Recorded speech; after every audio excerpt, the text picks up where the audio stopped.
नमस्कार, कारोबार समाचारमा स्वागत छ। अब समाचार विस्तारमा।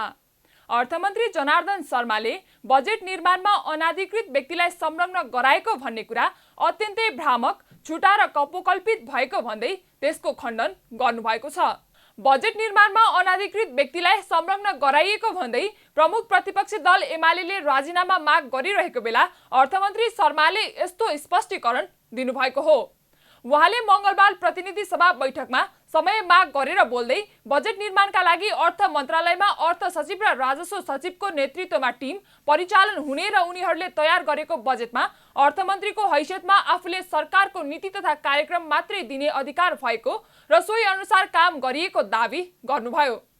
अर्थमन्त्री शर्माले कार्य सम्पादन नियमावलीले आफूलाई बजेट निर्माण गर्नका लागि अधिकार दिएको र सोही अधिकार मात्रै आफूले प्रयोग गरेको पनि पटक पटक दोहोर्याउनु भयो। सरकारवालाहरूको सुझाव सम्बन्धित मन्त्रालयले पठाएको कार्यक्रम र योजनाहरूकै आधारमा अर्थ मन्त्रालयको पदाधिकारीले बजेट बनाउने विधि र प्रक्रिया रहिआएको अर्थमन्त्री शर्माको भनाइ थियो। बजेट निर्माण गर्दा राष्ट्रको दरहरू गर्न कुनै मान्छे रातको 12 बजे आएर चलखेल गर्यो भन्ने सन्दर्भमा जुन विषय उठेको छ, यो अत्यन्त भ्रामक, कपोलकल्पित एउटा झुट्टा कथा बनाइएको छ। यसको म खण्डन गर्न चाहन्छु, खारिज गर्न चाहन्छु। र मन्त्रालयका जिम्मेवार पदाधिकारी भन्नाले सचिवज्यूहरूको नेतृत्वमा, राजस्व सचिवको नेतृत्वमा राजस्व सम्बन्धी तयारी र अर्थ सचिवको नेतृत्वमा र अर्थ सम्बन्धी तयारी र राजस्व सम्बन्धी तयारी दुवै तयारी पनि हुने गरी कार्यविभाजन हुने, कमिटीहरू बन्ने र ती कमिटीहरूले नै ती कुराहरूलाई प्रक्रियागत रूपमा टुङ्ग्याउने भएको हुनाले ती कुरा त्यसरी नै सम्पन्न भएको कुरा म स्पष्ट गर्न चाहन्छु। र सबै कामहरू आधिकारिक ढङ्गले भएका र अर्थमन्त्रीको हैसियतले जुन कार्य सम्पादन के नियमावली छ त्यसको आधारमा प्राप्त भएको जिम्मेवारीप्रति उत्तरदायी भएर बजेट बनाइएको कुरा पनि यहाँ स्पष्ट गर्न चाहन्छु। कुनै पनि अनाधिकारी व्यक्तिले बजेट बनायो भन्ने कुरा झुट्टा र भ्रामक भएको कुरा म स्पष्ट गर्न चाहन्छु। अर्थमन्त्री शर्माले राजस्व परिचालन बारे राजस्व सचिव र अर्थ परिचालन सम्बन्धी अर्थ सचिवले आवश्यक तयारी गर्ने हुनाले त्यसमा अर्थमन्त्रीले खेल्न मिल्ने कुनै अधिकार नभएको पनि बताउनुभयो। यता बैठकमा अर्थमन्त्री शर्माको स्पष्टीकरण चित्त नबुझेपछि प्रमुख प्रतिपक्षी दल एमालेले प्रतिनिधि सभा अवरुद्ध गर्दै उक्त विषयमा संसदीय छानबिन समिति गठन गर्न माग समेत गरेको छ। अर्थमन्त्रीले संसदमा स्पष्टीकरण दिएपछि एमालेका प्रमुख सचेतक विशाल भट्टराईले अर्थमन्त्री शर्मामाथि छानबिन समितिको माग गर्दै संसदीय समिति गठन नभएसम्म संसद चल्न नसक्ने बताउनुभयो। बजेटमा प्रवेश पाएर यो मुलुकमा चाहिँ खास घरानाका मान्छेहरूलाई प्रश्रय दिने गरी यी कुराहरू आइसकेपछि यो सदन मूकदर्शक भएर बस्न सक्दैन, नेकपा एमाले मूकदर्शक भएर बस्न सक्दैन। त्यसो भएको हुनाले यदि अलिकति पनि नैतिकता हुन्थ्यो भने हामी के चाहन्थ्यौँ भने सञ्चार माध्यममा यी कुराहरू आइसकेपछि र आफूलाई झलझली थाहा भइसकेपछि अर्थमन्त्रीज्यूको राजीनामा पहिल्यै आइसक्नु पर्थ्यो। तर त्यो त गुज्रिएकै देख्दैछु म। अहिले पनि समय छ, तर हामी त्योभन्दा अरू पृथक धारबाट भन्दैछौँ सभामुख महोदय, यति कुरा गम्भीरतापूर्वक आइसकेपछि सभामुख महोदयको अग्रसरतामा एउटा संसदीय छानबिन समिति गठन होस्।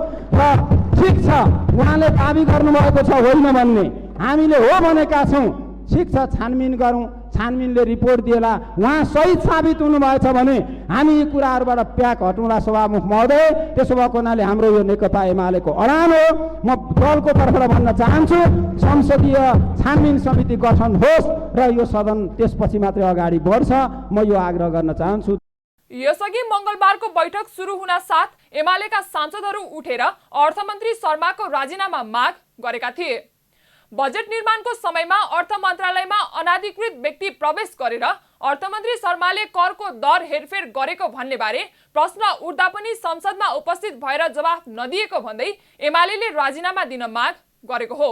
बैठकमा पूर्व अर्थमन्त्री एवं एमालेका सांसद सुरेन्द्र पाण्डेले अर्थमन्त्री शर्मालाई बजेट निर्माणका क्रममा अनाधिकृत व्यक्तिहरूसँगको साठगाँठमा करको दर हेरफेर गरेको आरोप लागेकोले नैतिक रूपमा पदमा बस्न नमिल्ने बताउनुभयो। उहाँले गोपनीयताको विषयलाई बाहिर सार्वजनिक गर्नु गम्भीर अपराध भएको भन्दै अर्थमन्त्री शर्मामाथि छानबिन हुनुपर्ने बताउनुभयो। सांसद पाण्डेले यस विषयमा संसदले पनि कदम चाल्नुपर्ने बताउनुभयो।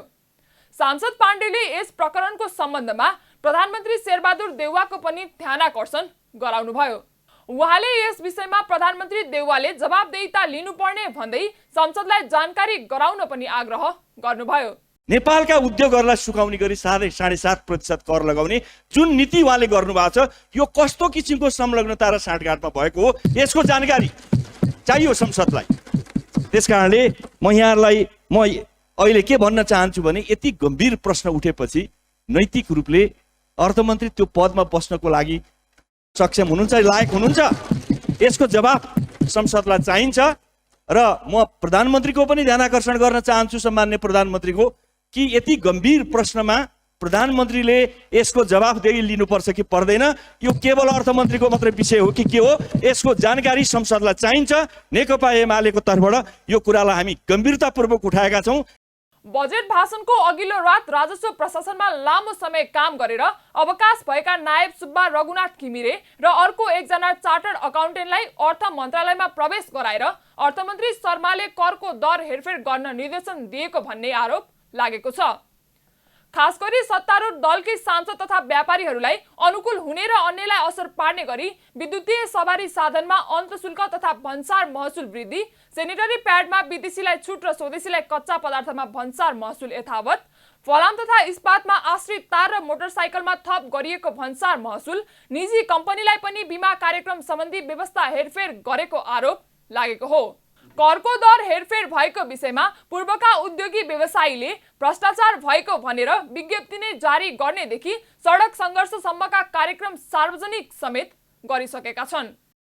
बैंक तथा वित्तीय संस्थाले जग्गा धितो तथा बन्धकमा राखेर कर्जा लगानी गर्न रोक लगाएका छन्। सरकारले कृषि र गैर कृषि क्षेत्र वर्गीकरण नगरी जग्गा रोका गर्न नपाइने निर्णय गरेसँगै बैंक तथा वित्तीय संस्थाले पनि जग्गा धितोमा राखेर ऋण लगानी गर्न रोक लगाएका हुन्। भूमि व्यवस्था तथा सहकारी गरिबी निवारण मन्त्रालयको गत 27 गतेको मन्त्री स्तरीय निर्णयले राष्ट्रिय भूमि आयोग, भूमि व्यवस्थापन तथा अभिलेख विभाग र नापी विभागलाई स्थानीय तहबाट जग्गा वर्गीकरण नगरेसम्म जग्गाको कारोबार नगर्न निर्देशन दिँदै पत्राचार गरेको छ। मन्त्रालयले वर्गीकरण निर्धारण गर्ने प्रयोजनका लागि स्थानीय भूउपयोग परिषदले भूउपयोग ऐन र भूउपयोग नियमावली 2079 ले तोकेको मापदण्ड आधारमा कृषि क्षेत्र र गैर कृषि क्षेत्र वर्गीकरण गर्नुपर्ने जनाएको छ। जस अन्तर्गत तोकिएको मापदण्ड अनुसार सम्बन्धित स्थानीय तहले वर्गीकरण सहित सिफारिस दिएपछि मात्रै बैंक, वित्तीय संस्था वा सहकारी संस्थाबाट जग्गाको धितो बन्धक पारित हुनेछ। उल्लेखित निर्देशनलाई देखाउँदै सोमबार र मंगलबार मालपोत कार्यालयले जग्गा रोका गर्न नमानेपछि बैंक तथा वित्तीय संस्थाले पनि कर्जा लगानी गर्न रोक लगाएका छन्। कृषि तथा पशुपन्छी विकास मन्त्री महेन्द्र राय यादवले आगामी आर्थिक वर्षदेखि किसानलाई पेन्सन कार्यक्रममा सहभागी गराउन सुरु गर्ने बताउनु भएको छ। मंगलबार सांसदहरूले प्रतिनिधि सभामा उठाएका प्रश्नहरूको जवाब दिँदै मन्त्री यादवले किसानलाई पेन्सन दिने कुरा आगामी आर्थिक वर्षको बजेटमा उल्लेख गरेको भन्दै कार्यविधि बनाएर सहभागी गराउन सुरु गर्न प्रयास गर्ने बताउनुभयो। मन्त्री यादवले किसानको परिचय पत्रको आधारमा वर्गीकरण गरेर पेन्सन दिन सुरुवात गरिने बताउनुभयो। सरकारले आगामी आर्थिक वर्षको बजेट मार्फत किसानलाई पेन्सन दिने घोषणा गरेको छ। कृषि मन्त्री यादवले किसानले गरेको उत्पादनको आधारमा त्यसको केही किसानले र 10% सरकारले पेन्सनका लागि राख्ने बताउनुभयो। किसान पेन्सनको कुरा जुन उठेको छ, किसान पेन्सनको कुरा यसपालि बजेटमा राखिएको छ। यसको अहिले हामीले कार्यविधि बनाउनु पर्नेछ र किसानको सबै परिचय पत्र यी पनि राख्दाखेरि कुराहरू उठेको हो। किसानको पेन्सन दिने सवालमा किसानको परिचय पत्र बनिसकेपछि कस्ता किसानहरूलाई पेन्सन दिने वर्गीकरण हुनुपर्ने एक, परिचय पत्र हुनु दोस्रो, तेस्रो यसपालिदेखि पेन्सनको दिने व्यवस्था बजेटले गरिएको छ। हामी चाहन्छौँ कि यो बजेटमा लेखिएको कुराहरू कृषि पेन्सन यसपालिबाट वितरण गरिन्छ, यसको कार्यविधि बनाउनु पर्ने र यसको छलफल गर्नुपर्ने विषय भएकोले किसानलाई पेन्सन दिने यसमा लेखिएको छ। बजेटमै लेखिएको छ कि त्यहाँ अब किसानले जुन उत्पादन गर्छ त्यसको होइन केही प्रतिशत होइन उसले पनि पेन्सनको लागि राखिदिनु पर्ने हुन्छ र सरकारले 10% दिने हो। त्यसको कार्यविधि बनाइसकेपछि किसानले पनि होइन केही पेन्सनको लागि आफ्नो जीविकाको लागि र सरकारले पनि त्यहाँ दिने कुराहरू पेन्सनको यसरी किसान पेन्सनको कुराहरू उठेको छ। मन्त्रालयको अनुसार हालसम्म किसानको परिचय पत्र बनाउन करिब 5 लाख सूचीकरण भइसकेका छन्। आगामी आर्थिक वर्षको बजेटमा अर्थमन्त्री जनार्दन शर्माले किसानलाई पेन्सन दिने कार्यक्रम घोषणा गर्नुभएको छ। यो कार्यक्रम अनुसार हरेक महिना किसानले जम्मा गर्ने रकमको 10% सरकारले जम्मा गरिदिनेछ। कोष स्थापना गर्न बिउ पुँजीका रूपमा 1 अर्ब रुपैयाँ छुट्याइएको छ। किसान परिचय पत्रका आधारमा सार्वजनिक सेवामा छुट दिइने समेत बजेट वक्तव्यमा उल्लेख छ। सांसदहरूले उठाएका प्रश्नहरूको जवाब दिँदै कृषि मन्त्री यादवले 15 असारसम्म साल ट्रेडिङले ठेक्का लगाएका 80,000 मेट्रिक टन मल उपलब्ध हुने दावी समेत गर्नुभएको छ। हाल सरकारसँग 14,000 मेट्रिक टन युरिया र डिएपी मल रहेको उल्लेख गर्दै भारतसँगको G2G को मल पनि छिट्टै ल्याउन पहल गरिरहेको बताउनुभयो। उहाँले किसानलाई रासायनिक मलको सट्टा नानो युरिया मल प्रयोग गर्न सुझाव पनि दिनुभयो। सारको 15 गतेसम्म साल ट्रेडिङबाट आउने मलहरू आउँछ, टेन्डर भएका मलहरू आउँछ। 15 गतेसम्म यो मल उपलब्ध हुन्छ। डिएपी र युरिया मोटामोटी अब अहिलेसम्म हामीसँग भएको भने 52,000 मेट्रिक टन युरिया आउने प्रक्रियामा, करिब 14,000 15,000 मेट्रिक टन अहिले पनि हामीसँग छ, मौजाद छ। तर पनि 15-20,000 डिएपी पनि आउँछ। यसको विकल्पको कारण, यसको विकल्पको अवस्थामा मल खादको लागि नैनो युरिया भने झोल पदार्थ हो। तो विराटनगरमा हिजै त्यहाँको कृषि मन्त्रीले त्यो मल खादको होइन त्यहाँ उद्घाटन गर्नुभएको छ। आजदेखि त्यो बजारमा गएको छ। यस्तै सांसदहरूले सोधेको प्रश्नको जवाब दिँदै मन्त्री यादवले सरकारले मल कारखाना निर्माणको विषय चाँडै टुङ्गो लगाउने पनि बताउनुभयो।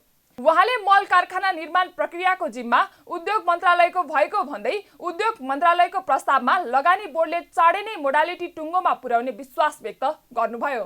त्यसका लागि कृषि मन्त्रालयले विशेष पहल गर्ने उहाँको प्रतिबद्धता छ।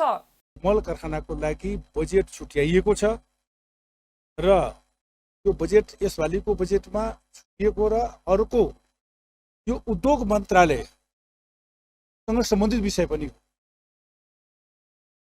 कृषि मन्त्रालय मलको लागि कारखाना स्थापना हुनुपर्ने प्रयास अहिले पनि जारी छ र उद्योग मन्त्रालयबाट यसको सम्पूर्ण प्रक्रियाहरू अगाडि बढेको छ।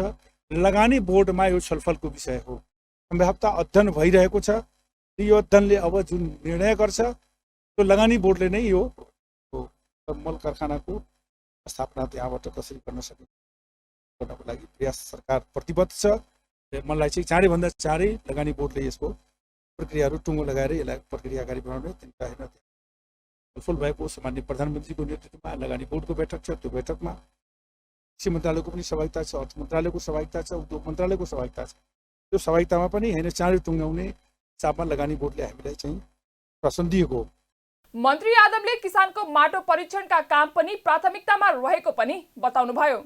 उत्पादित कृषि उपज संरक्षणका लागि शीत भण्डार र अन्न भण्डार निर्माणका लागि पनि स्थानीय तहसँगको सहकार्यमा सरकारले बजेट विनियोजन गरेको मन्त्री यादवले जानकारी गराउनुभयो। यस्तै मन्त्री यादवले बेमौसमी वर्षाका कारण पीडित किसानले सरकारी राहत नपाउनुमा दोषी आफू नभएको दावी समेत गर्नुभयो।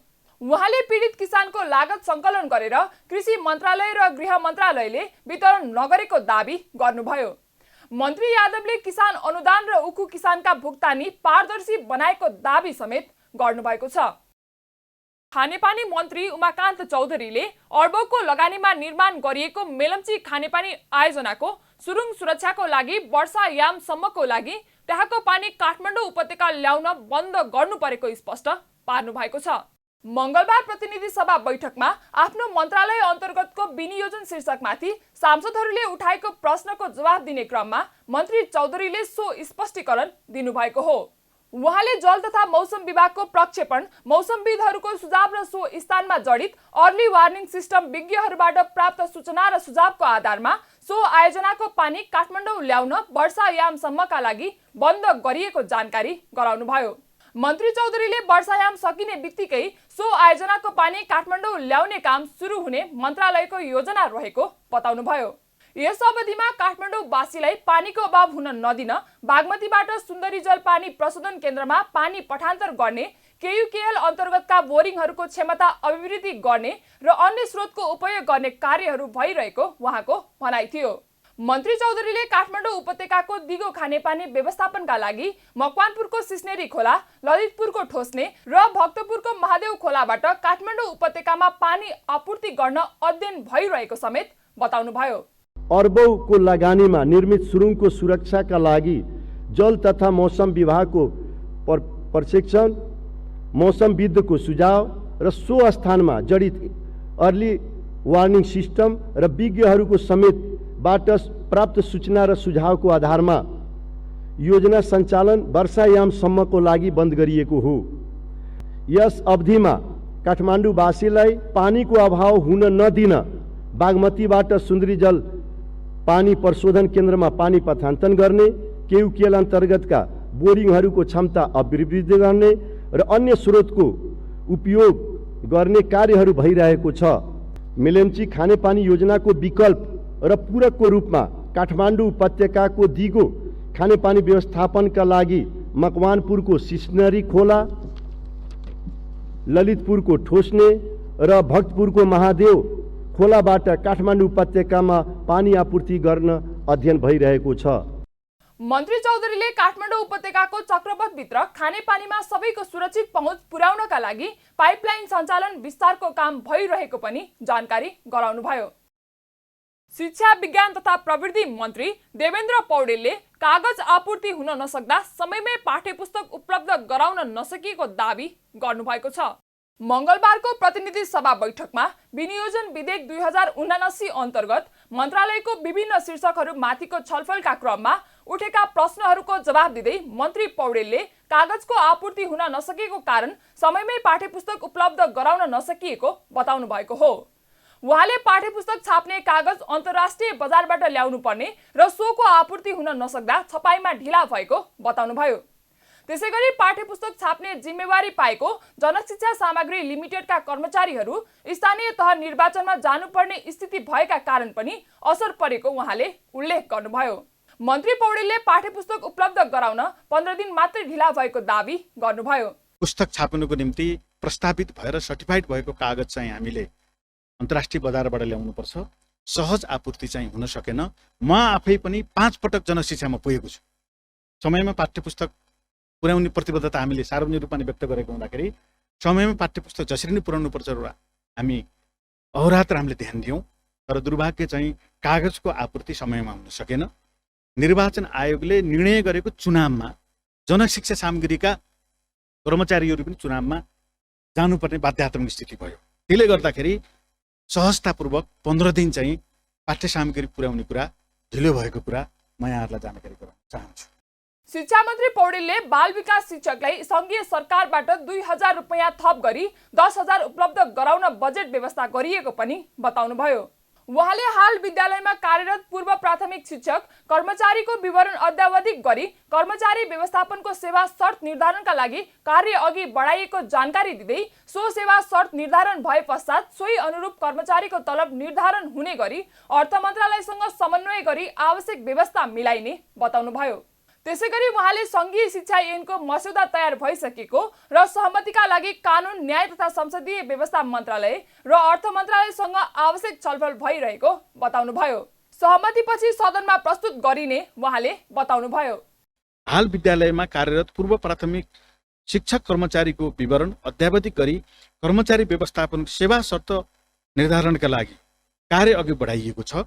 सेवा शर्त निर्धारण भए पश्चात सोही अनुरूप कर्मचारीको तलब निर्धारण हुने गरी अर्थ मन्त्रालयमा लेखी पठाइएको छ र सोको व्यवस्थालाई विशेष पहल गरिने कुरा पनि म यहाँलाई राख्न चाहन्छु।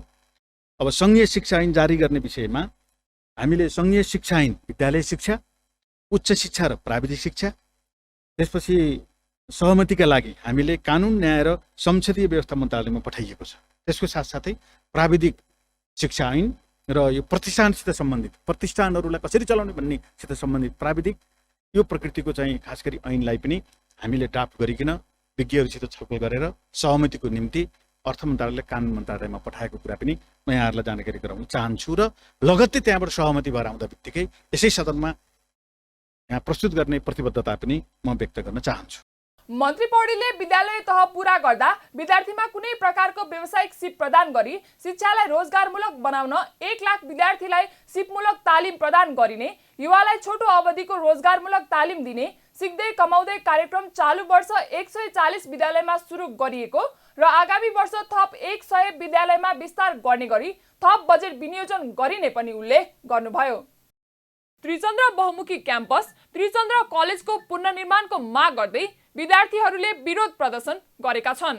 मंगलबार कलेज अगाडि विद्यार्थीले क्याम्पसको पुनर्निर्माणको माग गर्दै सडकमै पडेर विरोध जनाएका हुन्।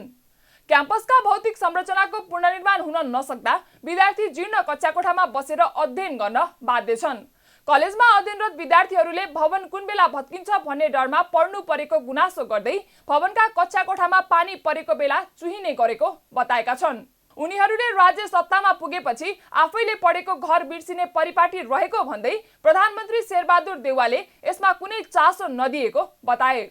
उनीहरूले नजिकै रहेको धरहरा र रानी पोखरी भन्दा विद्यार्थीको शैक्षिक गुणस्तर सुधार्ने र विद्यार्थीलाई योग्य बनाउने शैक्षिक संस्था बन्न नसक्नु दुःखद रहेको पनि बताए। हामी चाहिँ विद्यार्थीहरू विशेष गरी यत्रो 12,000 विद्यार्थी पढ्ने नेपालकै सबैभन्दा पुरानो जेठो कलेज त्रिचन्द्र कलेजमा चाहिँ अध्ययन अध्यापन गर्नलाई कक्षा कोठाकै अभाव हुने अहिलेको स्थिति छ र अहिले क्याम्पस प्रशासनले चाहिँ यो बर्खाको बेलामा चाहिँ भवन भत्किन सक्छ भनेको कारणले गर्दाखेरि यतापट्टिको घण्टाघरपट्टिको भवन चाहिँ बन्द गरेको छ। करिब 105 वर्ष पुरानो भवन अहिले चाहिँ पुरै पठन पाठन बन्द भएको छ र त्यतापट्टि पढ्ने विद्यार्थी करिब 4000 विद्यार्थीले पढ्ने त्यो भवन थियो र अहिले त्यो 4000 पढ्ने भवन चाहिँ यतापट्टिको सरस्वती सदनपट्टिको भवनमा चाहिँ सार्दाखेरि हामीलाई न डिपार्टमेन्ट राख्न पुगेको छ, न क्लासरुम पुगेको छ, न हाम्रो चाहिँ क्लास राम्रोसँग हुन पाएको छ र विद्यार्थी चाहिँ अहिले यहाँ देख्न सक्नुहुन्छ विद्यार्थी चाहिँ सडकमा आएर पढ्न पर्ने बाध्यता भयो। अब विद्यार्थी जस्तो मान्छेले विद्यार्थीलाई पढ्नलाई चाहिने भने क्याम्पस हो होइन, तर हामी यहाँ पढ्दै गर्दा 2072 सालको भूकम्पले चाहिँ जुन चाहिँ यहाँको संरचनाहरू नै तहस नहस छ, पानी पर्दा पानी चुहिन्छ, ढुङ्गा खस्छ होइन, उताको त्यो बिल्डिङ नै कोल्याप्स भइसक्यो, यो बिल्डिङ कतिखेर कोल्याप्स पनि थाहा होइन। हामीलाई चाहिँ पढ्दै गर्दा चाहिँ एउटा मनमा चाहिँ के त्रास हुन्छ भन्दाखेरि कतिखेर हामी पढ्दा पढ्दै पुरिने हो, त्यो त्रास लिएर चाहिँ हामी पढ्न बाध्य थियौँ। मनमा कुनै त्रास भएर पढ्न त सकिँदैन, त्यही भएर चाहिँ अब हामीले पटक पटक पहल पनि गरेका छौँ, विभिन्न निकायमा चाहिँ हामी पुगेका छौँ। गोलीले चाहिँ सबैले गर्छौँ भने तर काम कसैले नगरेपछि हामी आज बाध्य भएर यहाँ रोडमा आउनु पऱ्यो। हाम्रो त्रिचन्द्र कलेज मुलुककै पुरानो कलेज त्रिचन्द्र कलेज करिब 105 वर्ष भइसक्यो यो कलेज स्थापना भएको, अहिलेसम्म कुनै पनि भवनहरू निर्माण भएन। सरकारले यो कलेजलाई नहेरेपछि हामी विद्यार्थीहरू आएर आज रोडमा आएर पढ्नुपर्ने वातावरण भयो। आज दुःखको कुरा भन्नुपर्छ, हामी विद्यार्थीहरू जसको अत्यन्तै महत्त्वपूर्ण समय छ, कसैको इक्जाम आइरहेछ, विभिन्न समय यो महत्त्वपूर्ण समयमा पनि हामीले हाम्रो त्रिचन्द्र बचाइदिनु पर्यो, हाम्रो त्रिचन्द्रलाई चाहिँ यस्तो अवस्था जीर्ण अवस्थाबाट पुनर्निर्माण गरिदिनु पर्यो भनेर विद्यार्थीहरू सडकमा बसेर आज किताब पढेर हामीले त्यसरी विरोध जनाउनु परेको छ। अत्यन्तै दुःख लागेको छ। त्यस्तै क्याम्पसका पाले जीवन लामाले आर्थिक अवस्था सम्पन्न नभएका विद्यार्थी पनि अध्ययन गर्ने शैक्षिक संस्था नबन्नु दुःखको कुरा भएको बताउनुभयो। उहाँले प्रधानमन्त्री शेरबहादुर देउवादेखि नेपाली काङ्ग्रेसका महामन्त्री गगन कुमार थापा समेत सोही विद्यालयमा अध्ययन गर्नुभएको तर अहिले चासो नदिएकोमा दुखेसो गर्नुभयो।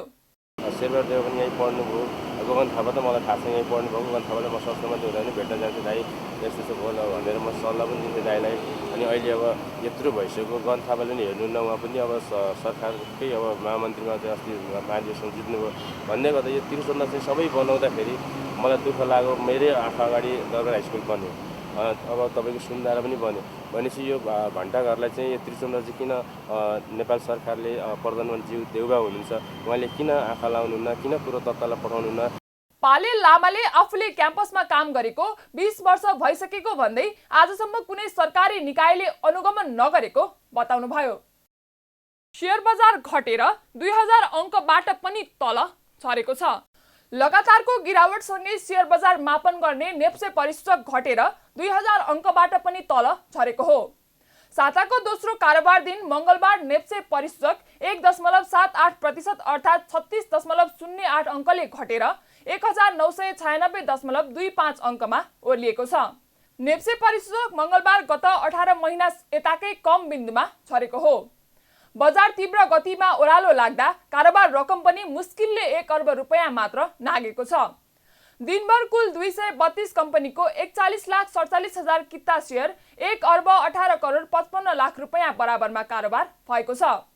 आज भएको कारोबार रकम र कुल कारोबार सेयर संख्या अघिल्लो दिनको तुलनामा भने केही बढी हो। सोमबार जम्मा 29,20,000 किता सेयर 79 करोड 86 लाख रुपैयाँ बराबरमा किनबेच भएको थियो। समग्र परिसूचकमा गिरावट आउँदा कारोबारमा आएको सबै समूहको परिसूचक राताम्य भएका छन्। अन्य समूहको परिसूचक सबैभन्दा धेरै 3.44% घट्दा व्यापार समूहको परिसूचक पनि 3.12% घटेको छ भने निर्जीवन बीमा समूहको परिसूचक पनि झन्डै 3% घटेको छ। यस्तै जलविद्युत समूहको परिसूचक 2.76, विकास बैंक समूहको परिसूचक 2.18, वित्त समूहको परिसूचक 2.1, बीमा समूहको परिसूचक 1.94, लघुवित्त समूहको परिसूचक 1.79, होटल तथा पर्यटन समूहको परिसूचक 1.76, लगानी समूहको परिसूचक 1.64, उत्पादनमूलक समूहको परिसूचक 1.33, म्युचुअल फन्ड समूहको परिसूचक 2.96 र वाणिज्य समूहको परिसूचक 0.89% घटेको छ। घटेको बजारमा हिमालयन पावर पार्टनरको मूल्य सबैभन्दा धेरै करिब 10% घटेको छ भने आदिखोला लघुवित्त वित्तीय संस्थाको मूल्य सबैभन्दा धेरै 8.18% बढेको छ। मङ्गलबार शिवम सिमेन्टको सर्वाधिक सेयर कारोबार भएको छ। कम्पनीको 4 करोड 67 लाख रुपैयाँ बराबरको सेयर कारोबार भएको छ। प्रतिनिधि सभामा अमेरिकाले प्रस्ताव गरेको स्टेट पार्टनरशिप प्रोग्राम एसपीपी सम्झौताको मस्यौदाबारे संसदमा जानकारी गराउनु पर्ने माग उठेको छ।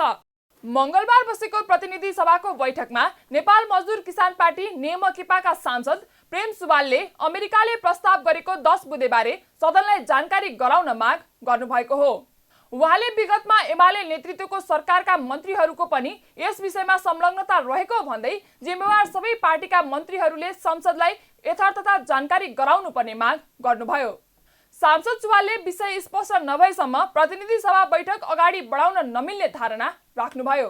एमसीसी सम्झौता सैन्य मोर्चा भनेर हामीले भनेका थियौँ, विरोध गरेका थियौँ र त्यसबेला अमेरिकी सेना कसरी आउँछ भनेर साथीहरूले यहाँ उठाउनु पनि भएको, मान्यजीहरूले पनि।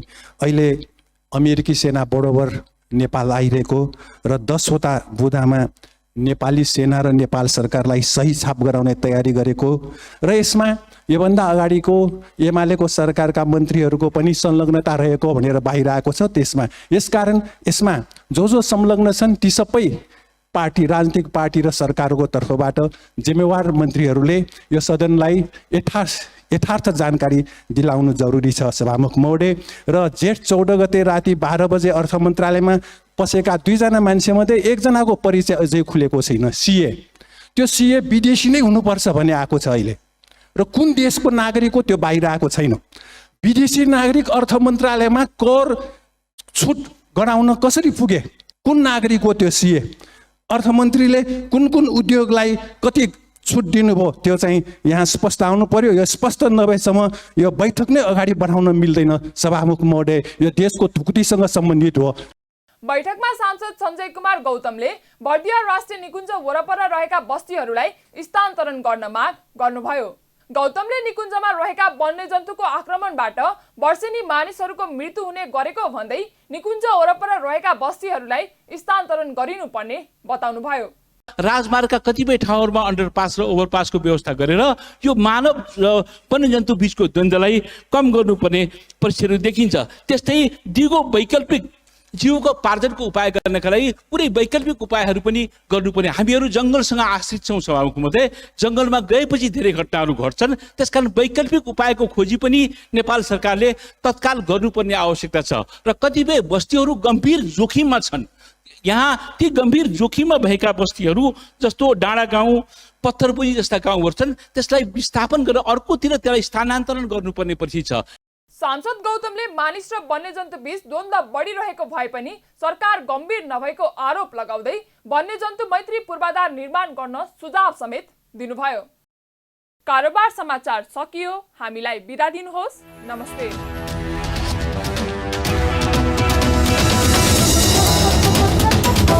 है।